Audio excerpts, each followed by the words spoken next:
And the most important thing is that the file size of this FFmpeg is 69 megabits. So just as a little info. A huge thanks to my Patreon supporters for making this episode possible.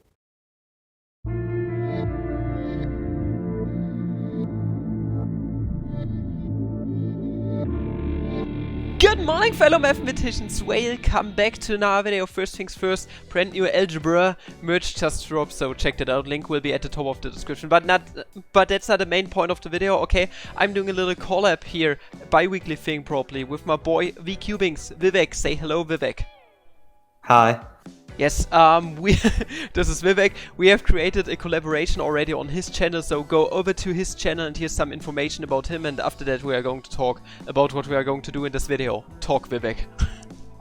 Okay, so I make math videos using the tool we're going to talk about in this video. So it's 3B1B's engine, Manim, and I make math videos regarding that. I try to make all sorts of topics from like calculus to, I don't know, graph theory to probability. So if you want to watch math videos using his engine, you can check out my channel, which will probably be in the description. Yes, exactly. Since our collaboration, he's nicely growing, so let's try to keep him growing. He's really doing a great job. He's a really smart guy. And today we are going to talk about how to install Manim, so the engine that 3B1B and me and Vivek are using on Windows, and after that on Mac. Vivek is going to take over this part. The thing is, installing Manim is the hardest part about working with Manim. We tried this out yesterday. It failed miserably. We tried 1.5 hours because something with Mictash was really weird, and now we are doing this on a second take on my main laptop it is. So yeah, we are going to try it out. Also, this is going to be like a little podcasty thing, so maybe you can find the whole thing on the other channel, and here we are just going to do some tutorial and chill. Alright, so I hope you are in for that. If you want to know more about Manim bi-weekly series soon. We are going to start with the installation. Okay, Vivek, tell me something. Okay, so first of all, you need to install Python, but also along with Python, I would recommend having a text editor. So I personally use Vim, but a lot of people can use, like, a popular one now is Visual Studio Code or Sublime Text, and you can think of it as simply a text editor like Notepad, but except it has the colors, so it looks good. Anyways, so the first step I'd say is installing Python. So you can just go to python.org and download Python from there. Yes, exactly. I'm on the site already, so yeah, just show people. Yeah, move on. So I think that you could probably use Python 3.7, which is, I think, yeah, Python 3.7 is what I would recommend.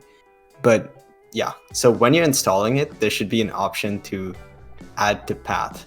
So if you don't click that, it's okay. You can still do it after. But if you click that, it makes things a lot easier. So for Windows, you need to add things to the path so that when you go into the terminal and you type Python, it like comes up. Yes, exactly. We had this problem yesterday. So on my Surface Pro, I just did reinstall Python 3.7 because I had an old version on there, and then we had to add it to the path manually. We are going to show you how to do this because it can happen in some cases. If you're on the Python side, just download Python 3.7, the version you want, 64, 32, etc. And now for the path. You are simply going to go to your Windows and you are going to search for path in there, and then edit the system environment variables is going to pop up. You are going to open this, you're going to go to the environment variables, and then we have two options, either the user variables for Jens Fehlau, this is me if you didn't know already, alright, and then the system variables in general. Do a simple double click on the path, and then a new window is going to pop up. That's the boy, and what you would like to do is to add those two paths. It's basically shown here on the desktop what you need to do, or in the video, but you can also find it down there in the description and what you need to type in.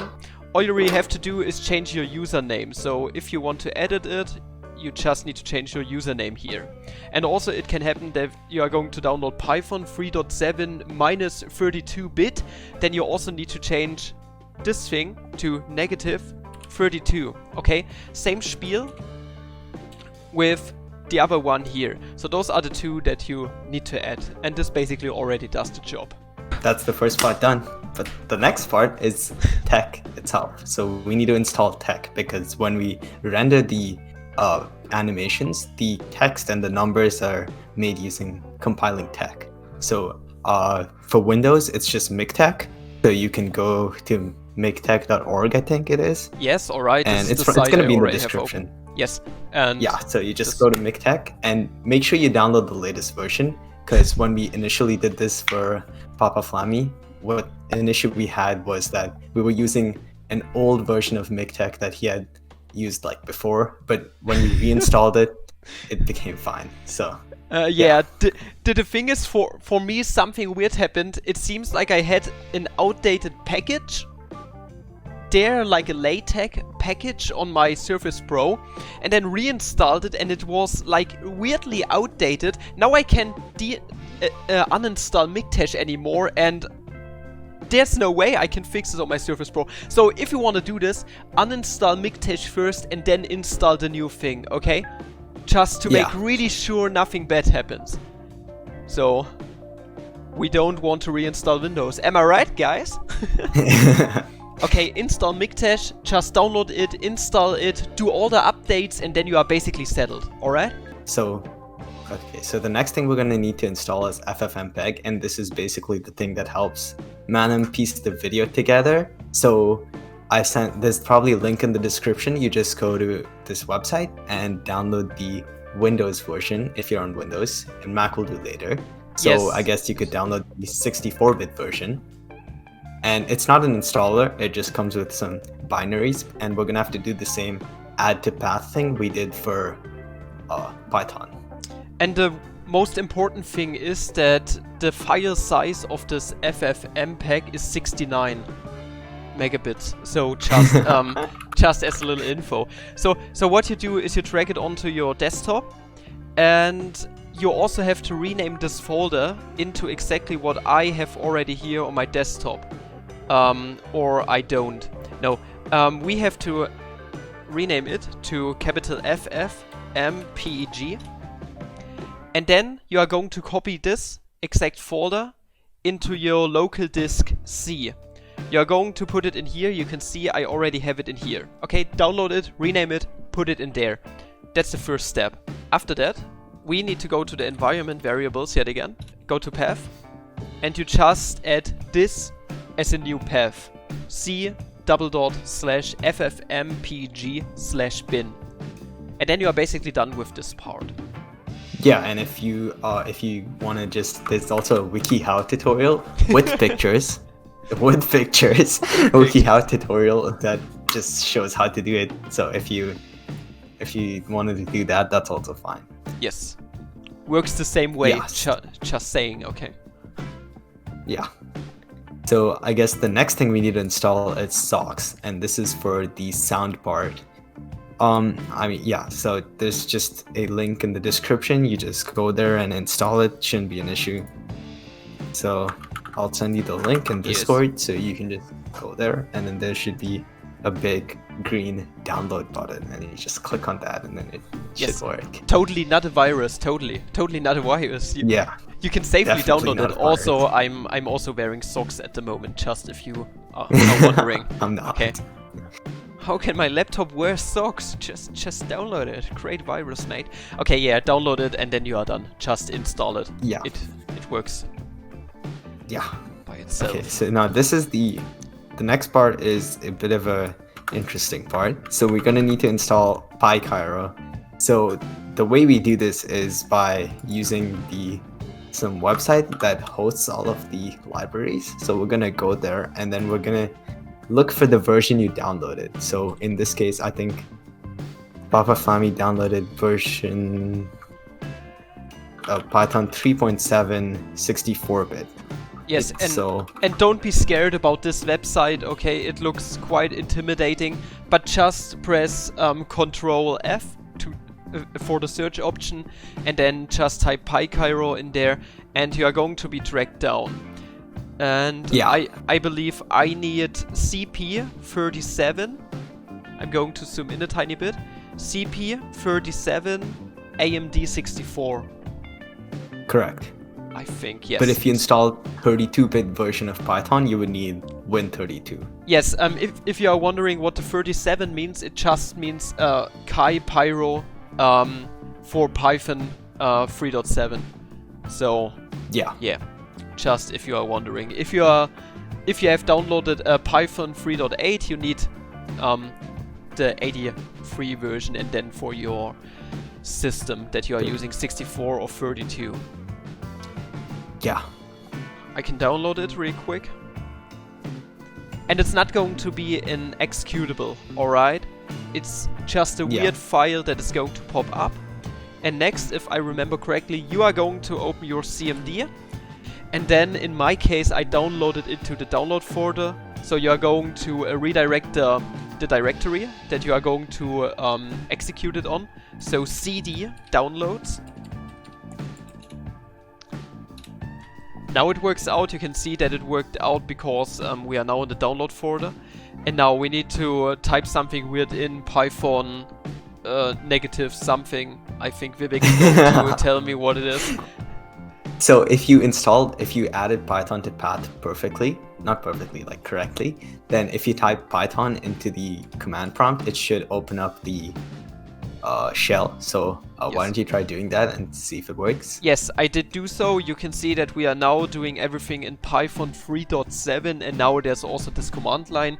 Alright, I'm in downloads yet again, and now we have seen that Python has been installed correctly. And now for the next step, it's something weird that we have to type in. I can't remember it for shit.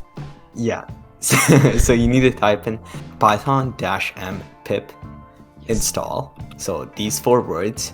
And then you can type like pyc, and if that's the only file you have with those 3 like letters in the beginning, just press tab in your downloads folder. You can just press tab. Exactly. Then you can press enter, and then it's going to take a while to install.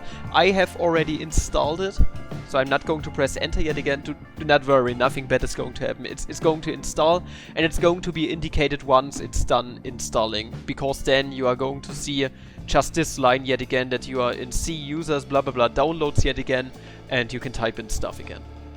Okay, so for the next step, we're gonna have to install the actual requirements for Manim. So it's gonna be like whatever Python libraries we need to run it. So if you go to this link, there should be all of the requirements needed to run Manim, the Python library requirements. So what you can do is you can just go there and you copy all of this stuff that is in this file into a file called requirements.txt, say on your desktop. Yes, exactly. I'm going to do this real quick. Requirement.txt. You're going to paste everything into here. No, not. Yes, exactly. Okay. And with the requirements being done, we need to leave it on the desktop, right? Correct. Yes. So then we can go back into the terminal or command prompt. Yes. And then do the cd desktop again. Now it did work out. All right. Yeah. Then you need to install it. So I'm gonna type so if you just put that in, it should install. Yeah, it's like the same command as before. So just put it in, press enter, and it's going to install the whole thing. This should only take about a minute, so it doesn't take too long. There's not much. Yeah, and it should just install. If you already have it, it's not gonna override. So you just okay. Just press enter and install it if you didn't do so already. Yeah. Alright. And now we are basically about to install the main library, the Manim library. Yeah. And then we can, So if you just put this in, so like we installed before, we're just gonna install the actual manimlib. So if you just do python-m pip install manimlib, you can also just do pip install manimlib if I'm not wrong. But for some reason that doesn't work for me. Yeah, who knows. This is going to take a while, this process. I'm not going to install it again because I have it installed already, but if you follow those instructions, it should work out perfectly if you don't get weird stuff like I did with 𝐷𝐷. So just follow this. If you have any of the other stuff already installed, try uninstalling it and then go through the whole process again, and it should work out. It should work out. At least it did for me on my Asus ZenBook Pro Duo. Install it. It's going to take approximately 5 minutes, going to take quite a while. So I guess the next thing we can do is just test it and see if it works. Yes. So if you can do is you can just open a file on your desktop, a .py file. So I think you know how to do that.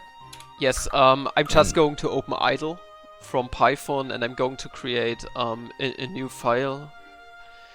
And then we are going to put some stuff into there. Yeah.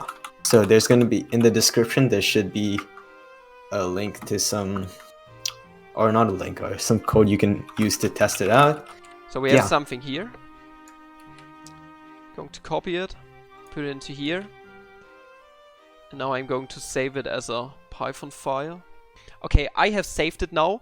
We have a certain file name, and now something didn't work out for me. This is why I have a weird file name. And what you would like to always do, you are going to specify that you are on the desktop. So always put in cd desktop at first. Or at least it depends on where your Python file is at the moment. For me, it's on the desktop. Then you are going to do the command manim.